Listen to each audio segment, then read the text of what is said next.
Just a second, please. Assalamu alaikum. This is Ahmad Hassan. Today my topic of discussion is about the motivational speech of Anthony Robbins. My topic of discussion is why we do what we do. Robbins thinks that emotion is the force of life.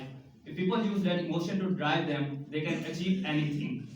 Individuals must first find a clear focus of what it is they want to accomplish.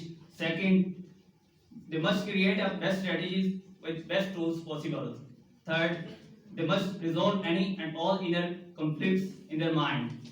The first step requires evaluating where you are right now and having clear vision where it is you want to be. The second step requires making yourself a map and finding yourself a mentor who can provide you with encouragements and shortcuts. The last step requires ridding yourself of any conflicting priorities or commitments.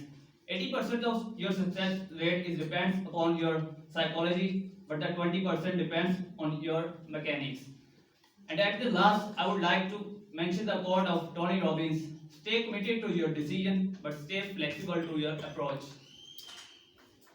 Thank you. Yeah, then, yeah, good job. Okay, very good.